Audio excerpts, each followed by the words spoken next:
एक लड़की का हाथ आया और उस हाथ ने मेरे पैर को इतनी जोर से खींचा, इतनी जोर से घसीटा कि मैं बुरी तरह से गिर गया। मैं इसे नहीं जाने दूंगी बाबूजी, मैं इसे नहीं जाने दूंगी, मैं इसे नहीं जाने दूंगी बाबूजी, छोड़ूंगी नहीं उसे। बाबूजी मैं नहीं जाने दूंगी, मैं इसे रोकूंगी बाबूजी, मैं इसे कहीं नहीं जाने दूंगी।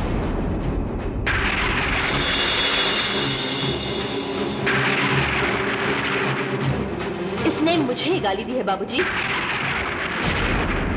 इसने कहा कि मैंने अपना मुंह काला किया है। सर क्या हुआ?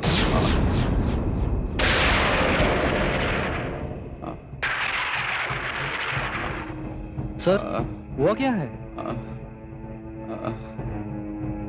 मुकादम अचानक गिर पड़ा। कोई बात नहीं सर, मेरे पास फर्स्ट एड बॉक्स है, मैं इनकी मलम पट्टी कर देता हूँ। हाँ आइए। इन्हें ध्यान से ले जाओ, इन्हें ध्यान से ले जाओ। जी।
बाबूजी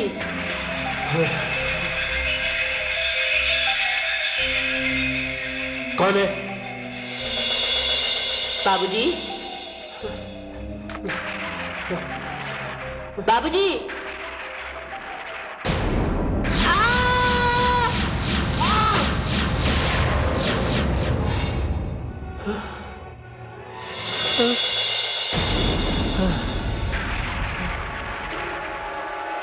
कौन है? कौन है? क्या चाहती हो मुझसे? क्या बिगाड़ा मैंने तुम्हारा?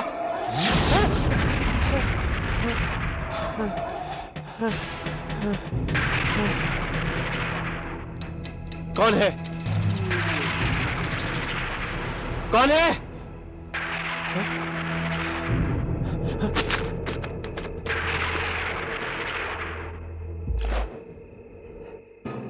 कौन हो तुम? क्यों मुझे परेशान कर रही हो? सामने क्यों नहीं आती? गांव वाले सही कहते हैं, तुम अपना मुंह काला करके भाग गई हो।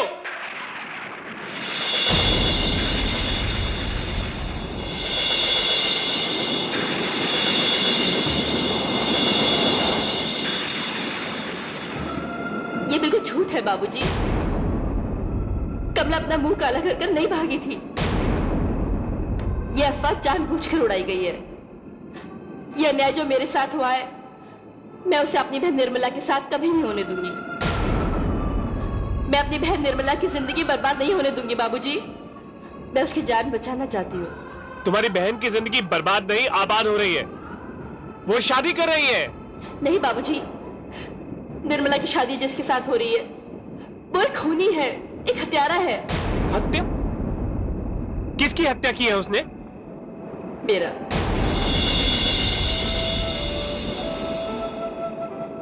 हत्या? तुम्हारी हत्या? हाँ बाबूजी, मैं कमला नहीं, कमला की आत्मा हूं।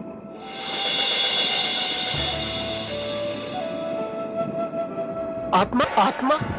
हाँ बाबूजी, मुझे मरे हुए कुछ दिन हो गए, और आज जब इन लोगों को गाते बजाते हुए कुलदेवी मंदिर के पास जाते हुए देख रहे हैं ना, ये सारी रस्में मेरे साथ भी निभाई गई थी।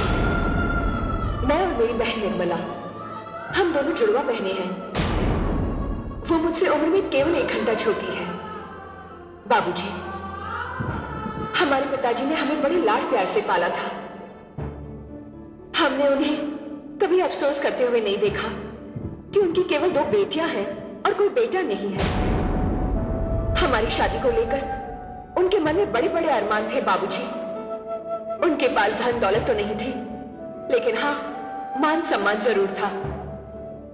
एक दिन इसी गांव का एक आदमी जो शहर में काम करने गया, सुखबीर के साथ मेरे पिताजी से मिलने आया। राम राम मुखिया जी। अरे जगपाल, आओ बेटा, आओ आओ आओ भाई सुखबीर, आओ आओ, बैठो बैठो। पाए लागू मुखिया जी। अरे जियो बेटा जियो। अरे तुम तो अपने गांव को भूल ही गए बेटा, अपने परिवार को लेकर शहर में जाके रहने लगे। क्या करें मुखिया जी, अब जहाँ ताना पानी लिखा होता है वहीं आदमी जाएगा ना। हाँ हाँ। लेकिन तुम रामू हमको इस गांव में फिर खींच लाया। और इनसे मिलो, ये हमारे मित्र सुखबीर हैं। शहर में बहुत बड़ा ठेकेदारी का धंधा है। नमस्ते मुखिया साहब। और बोलो, कैसे आना हुआ? मुखिया जी, सच पूछो तो यहाँ आने का कारण एक ही है। सुखबीर की शहर में ब्याह की बात चल रही थी तो मुझे अपने घर का ख्याल आ गया। कमला बहन का चेहरा याद आ गया। मैंने सुखबीर से बात की और से लेकर सीधा यहाँ चला आया। अब जौन आपको लड़का पसंद हो तो आगे खुद ही बात कर लो ना। वाह जगपाल, शहर जाकर भी अपनी कमला बहन की शादी का ध्यान तुम्हें रहा, ये बहुत खुशी का बात है। अरे काहे नहीं मुखिया जी, कमला हमारी बहन है ना। अरे मैं भी कमला की शादी के लिए बहुत रिश्ते ढूंढ रहा हूँ, लेकिन कोई अच्छा लड़का मिल ही नहीं रहा है। अब मुझे क्या पता था कि अपनी कमला की भाग में शहर जाना लिखा है। और देखो बेटा सुखबीर, जो बताना जरूरी है जरूरी है। अरे मैं तो इस गांव का एक मुखिया हूँ, कोई बहुत बड़ा जमींदार नहीं हूँ। एक साधारण सा किसान हूँ बेटा, लेकिन अपनी बेटियों को मैंने बड़े जतन से पाला है। हर माँ बाप चाहते हैं कि उनकी बेटी बड़े घर में ब्याही जाए, सुखी रहे। ये तो मेरी भी इच्छा है बेटा, लेकिन दान दहेज में देने के लिए मेरे पास बहुत सारा रुपया नहीं है बेटा। देखिए मुखिया जी, वो लोग बड़े कमीने होते हैं जो घर में रिश्ता करके रिश्ते के पैसे वसूलते हैं। मेरे पास तो भगवान का दिया सब कुछ है, बस आपका आशीर्वाद चाहिए।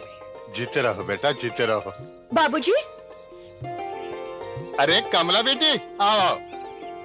अरे जगपाल भैया, आप कब आए? बस अभी अभी चला रहा हूँ शहर से। इनसे मिलो, ये सुखबीर हैं। नमस्ते कमला जी। नमस्ते। शहर से आए हैं तुम्हें देखने के लिए।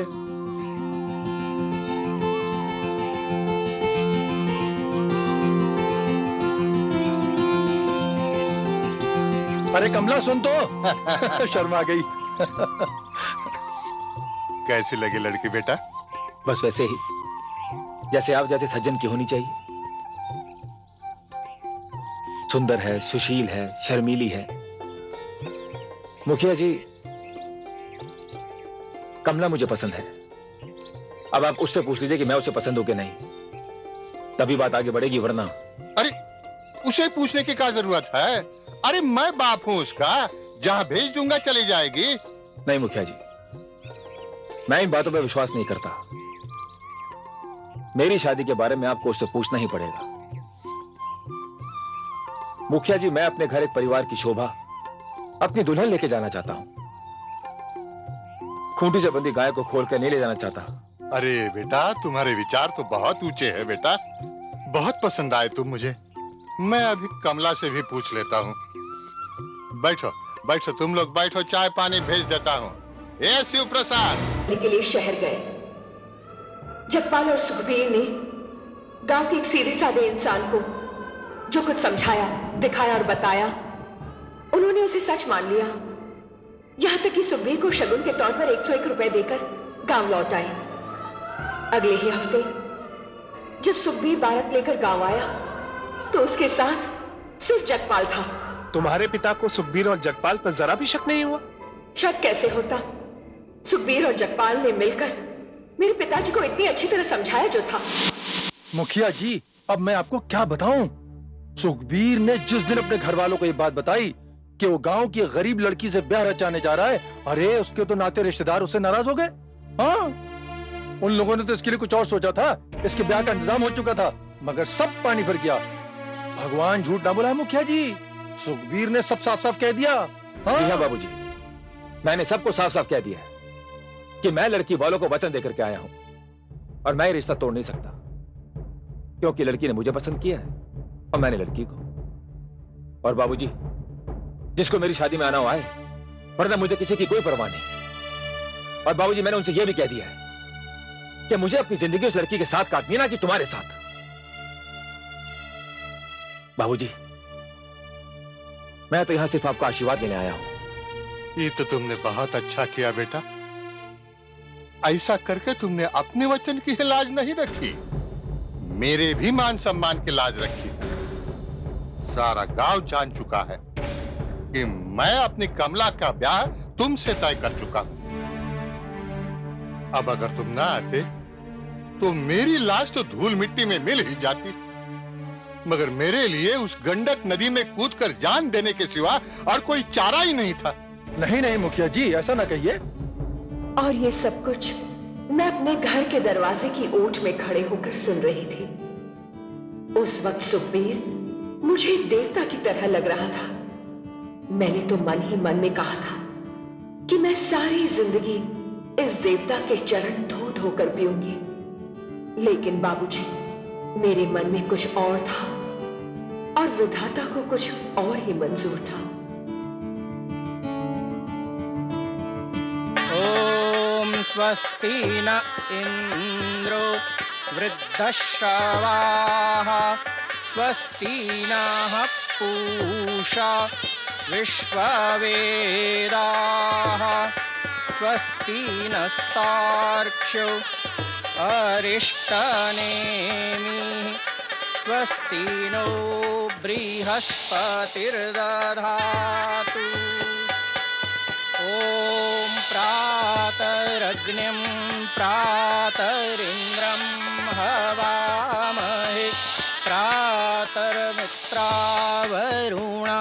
प्रातरश्विना प्रातर्भगं पूषणं ब्रह्मणस्पतिं प्रातः सोममुतरुद्रं हुवेम। अब ये विवाह संपन्न हुआ। अब आप अपने बड़ों के पैर छूकर आशीर्वाद लीजिए।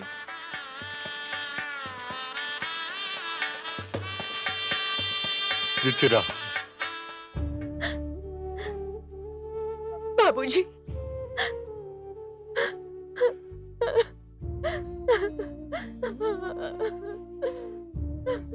दामाद जी, मैं आपके हाथ अपना कलेजा काट के दे रहा हूं।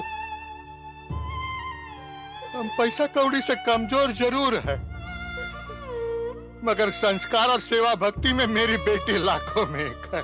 आप चिंता मत कीजिए बाबूजी, मैं कमला का पूरा ध्यान रखूंगा। हाँ बेटा, हाँ बेटा।